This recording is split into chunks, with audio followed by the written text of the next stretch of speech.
Trouble voting by mail? Blame Texas's new election law. Read these stories from actual Texas voters. This was only my second time to vote by mail, and it was a lot harder this time. I don't know if my ballot got delivered or counted. I returned the mail-in ballot by mid-February, far in advance of the March 1st primary election date.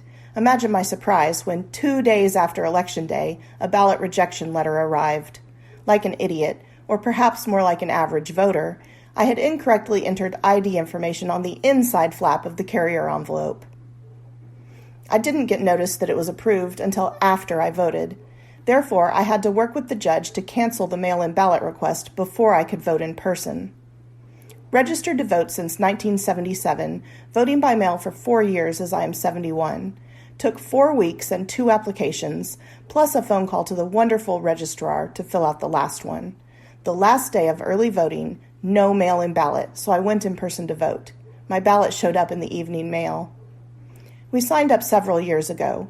For the first time since signing up, we did not get our mail-in ballot. My experience was rocky. My first application for the mail-in ballot never arrived or was somehow misplaced at the X County early voting clerk's office. The office had no record of my application. We vote in every election. We are politically active. My husband received an application to apply for the vote-by-mail ballot as usual. I never received an application. I received a call on a Saturday 10 days before the election saying that my ballot's outside envelope did not have ID information.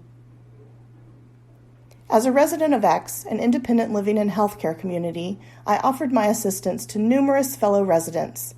Some had the application for ballot by mail rejected, some more than once. Some couldn't read it because of print size. I worked as an alternate judge at the X County Voting Center. We had several voters bring in mail-in ballots that had been returned by the post office.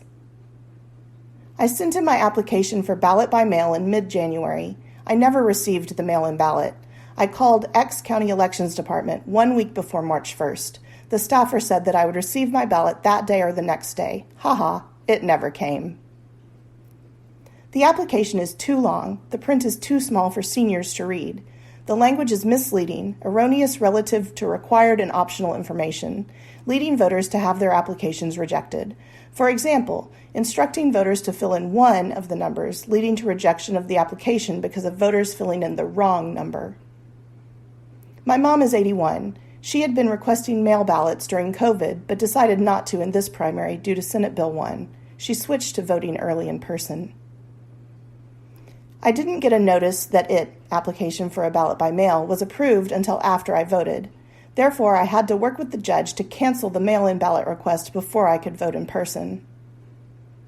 I mailed the completed ballot, and it was delivered and received on 2/27. On 3/4, I received a Notice of Carrier Defect letter from the Secretary of State. It indicated a number 4 error, meaning that some information was omitted from the carrier envelope.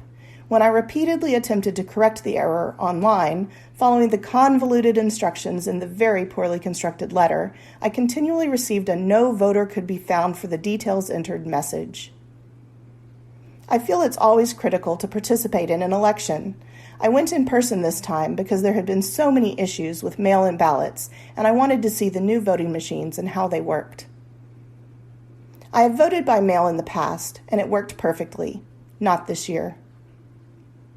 I voted by mail. Vote has not been counted as of today, March 7th, 2022. I didn't sign the envelope before mailing. I made the correction online. I've used tracking my ballot check update on my ballot. No results yet.